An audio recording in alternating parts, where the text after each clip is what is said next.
السلام عليكم. اليوم رايحة نقدم لكم عجينة الفيلو.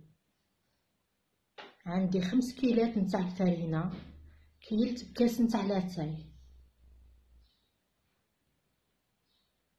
نص كيلة زبدة. تقدروا تستعملوا المارغرين ولا السمن اللي تحبوا. ندخل هاد الزبدة مليح مع الفرينة. عندي بيضة، نضيف لها ملعقة صغيرة سكر، شوية ملح، شوية ماء،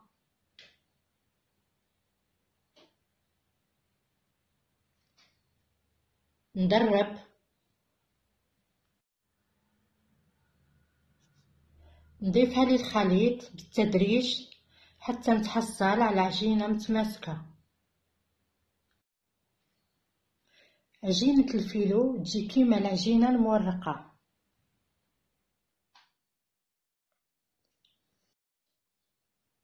ها هي العجينة اللي تحصلت عليها.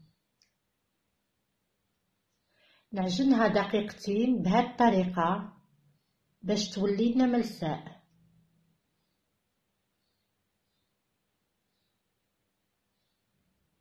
تحصلوا على هاد العجينة،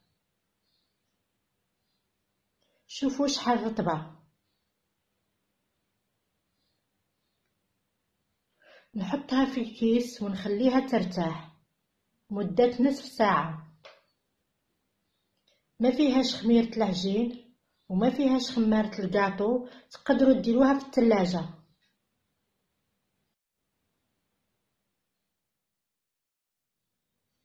ها هي العجينة بعد ما ارتاحت.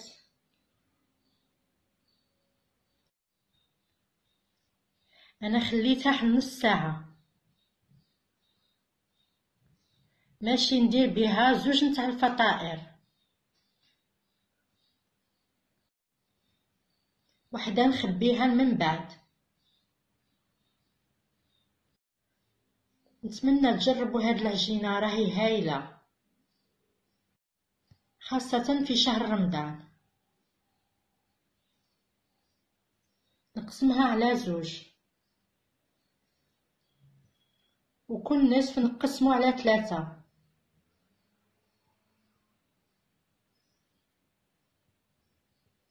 نشكلوها كريات بهذه الطريقة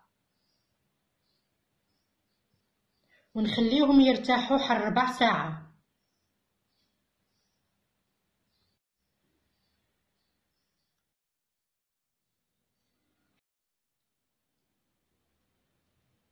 نجيب مايزينا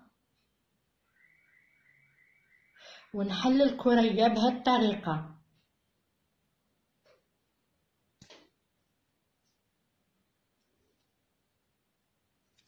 نفس الشيء بالنسبة للثانية.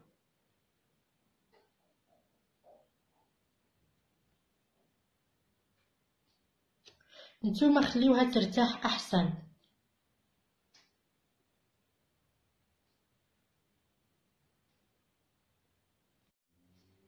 باش تساعدكم في التوراق وما تعذبكمش.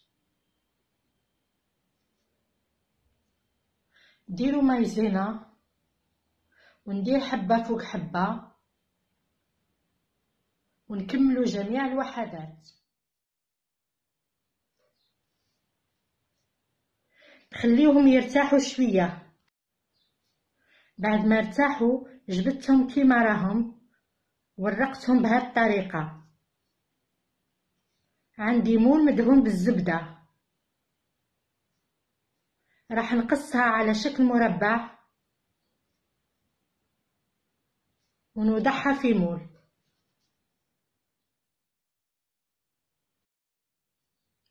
وضعت الطبقة الأولى.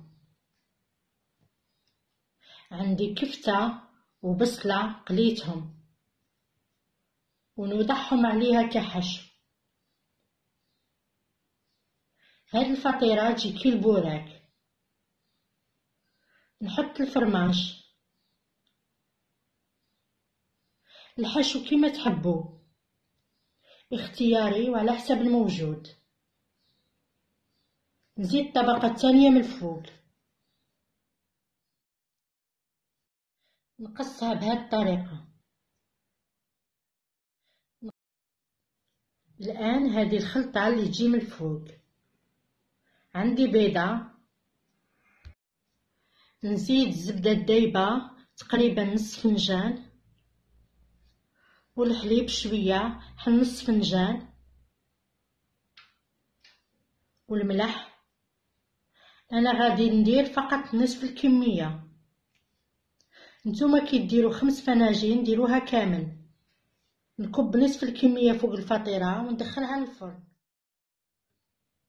ها هي الفطيرة بعد ما طابت، غطيتها بسربيتة شوية باش تزيد ترطب. شحال تجي شهية وبنينة، راح تعجبكم خاصة في شهر رمضان. تجي تشبه البوراك، مقرمشة في نفس الوقت رطبة ومورقة، بنينة بزاف. نتمنى تجربوها وتزهيو بيها المايدة نتاعكم. راني قصيت لكم طرف تشوفوها كي جات هشيشة مقرمشة بنينة تشهي وريحتها روعة. وما تنساوش تشتركوا في قناتي وتدعموني بتعاليق وجام، وتبقوا على خير.